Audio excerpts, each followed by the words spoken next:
Shalom, selamat malam Bapak Ibu Saudara yang dikasihi Tuhan Yesus Kristus. Selamat kita berjumpa kembali dalam renungan pada malam hari ini. Doa dan harapan saya saudara semua ada dalam keadaan yang baik, sehat, penuh sukacita, kuat dalam iman dan selalu berlimpah berkat Tuhan. Sebelum kita mendengarkan renungan firman Tuhan, mari kita berdoa. Bapa, dalam nama Tuhan Yesus Kristus, Tuhan dan Allah kami yang hidup, yang berkuasa, yang selalu mengasihi dan yang sudah menyertai kami di sepanjang hari ini. Terima kasih untuk kebaikan dan kemurahan Tuhan yang Tuhan nyatakan bagi kami. Kembali saat ini kami mau mendengarkan kebenaran firman-Mu. Urapilah kami Tuhan supaya kami mengerti dan mentaati setiap kehendak-Mu. Dalam nama Tuhan Yesus kami berdoa. Haleluya. Amin. Saudara yang dikasihi Tuhan, ayat firman Tuhan saat ini terdapat dalam kitab Kejadian 33 ayat 3-4, tertulis demikian. Dan ia sendiri berjalan di depan mereka, dan ia sujud sampai ke tanah 7 kali, hingga ia sampai ke dekat kakaknya itu. Tetapi Esau berlari mendapatkan dia, didekapnya dia, dipeluk lehernya dan diciumnya dia, lalu bertangis-tangisanlah mereka. Saudara yang dikasihi Tuhan, pada tahun 2007, patung Christ the Redeemer yang ada di Rio de Janeiro, Brazil, ditetapkan menjadi salah satu dari 7 keajaiban dunia. Patung ini berdiri di atas gunung Corcovado dan menjadi simbol dari persatuan, kasih, dan perdamaian di dunia. Dunia ini akan begitu indah seandainya semua orang hidup dalam kasih. Dan kita bersyukur karena Tuhan kita, Allah yang berkuasa, mengajarkan agar kita hidup dalam kasih, saling mengasihi Tuhan dan mengasihi sesama kita.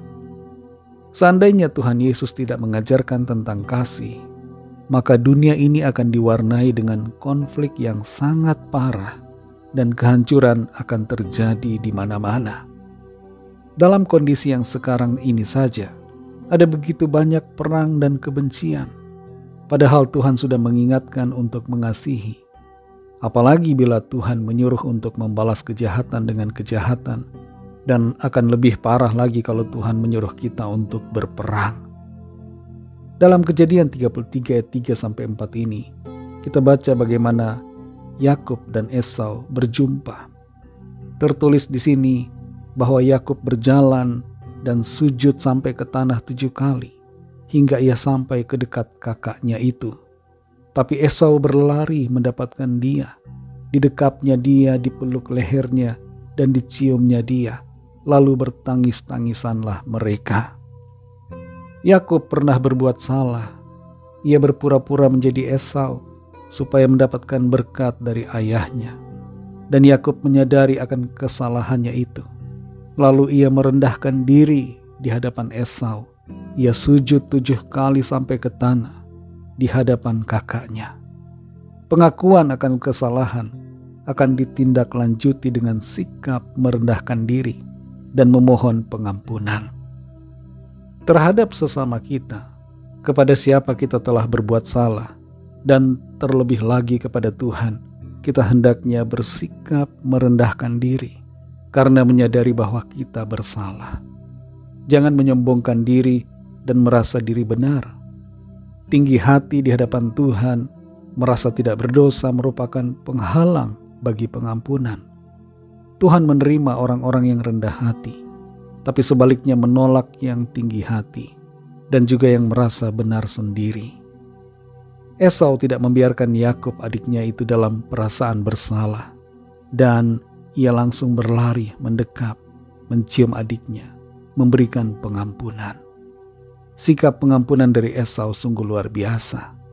Kadangkala kita menilai buruk tentang Esau, tapi sebenarnya Esau adalah pribadi yang punya pengertian dan juga mengasihi. Ia mau mengampuni adiknya yang telah berbuat kesalahan. Tuhan Yesus mengajar kita untuk mengampuni orang yang bersalah kepada kita, hingga 70 kali 7 kali. Dan bahkan Tuhan menyuruh kita untuk mengasihi semua orang, bahkan musuh kita sekalipun. Ini adalah hal yang sulit memang.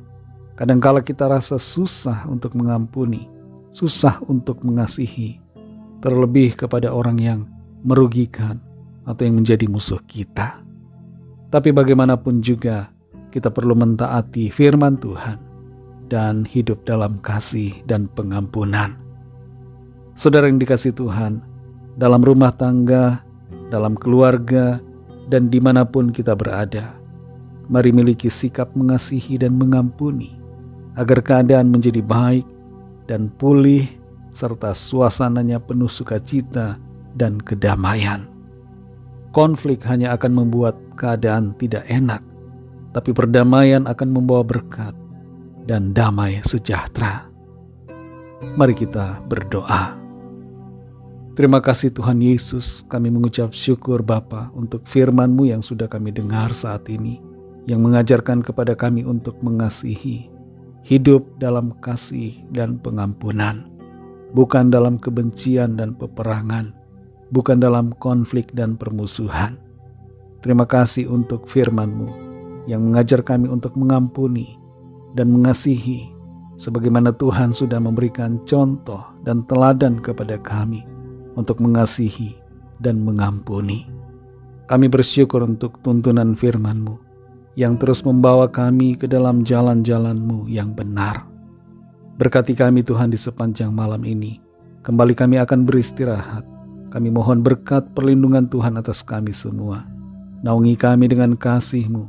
Lindungilah kami dengan kuasa-Mu. Kami berdoa bagi yang sedang dalam keadaan sakit dan yang sedang dalam pergumulan, persoalan. Lawatlah ya Tuhan, dan nyatakan kuasa, mujizat, pertolongan-Mu bagi setiap kami. Kami percaya Tuhan menolong kami dan tidak akan membiarkan kami. Berkatilah bangsa kami Indonesia dan juga semua bangsa di dunia ini. Berikanlah keamanan, kedamaian, dan kesejahteraan. Dan lawatlah setiap orang dari segala bangsa, supaya percaya kepadamu dan menerima anugerah keselamatan. Ampunilah kami akan dosa kesalahan kami, seperti kami juga mengampuni orang yang bersalah kepada kami. Dalam nama-Mu yang kudus, nama Tuhan Yesus Kristus, kami sudah berdoa dan mengucap syukur. Haleluya. Terimalah berkat Tuhan. Tuhan memberkati engkau dan melindungi engkau. Tuhan menyinari engkau dengan wajah-Nya dan memberikan kasih karunia. Tuhan menghadapkan wajah-Nya kepadamu dan memberikan damai sejahtera. Berkat dan anugerah dari Bapa Sorgawi, kasih karunia dari Tuhan Yesus Kristus, dalam persekutuan dengan Roh Kudus, menyertai kita semua, sekarang ini dan sampai Maranatha Tuhan Yesus datang kembali, dan bahkan sampai selama-lamanya. Dalam berkat nama Tuhan Yesus Kristus, haleluya, amin. Puji Tuhan, saudara yang dikasihi Tuhan, saya percaya firman Tuhan menjadi berkat dan kekuatan buat saudara semua, dan Roh Kudus akan menolong saudara untuk lebih lagi memahami kebenaran firman Tuhan. Tuhan Yesus memberkati saudara semua. Sampai jumpa dalam renungan yang berikutnya. Haleluya.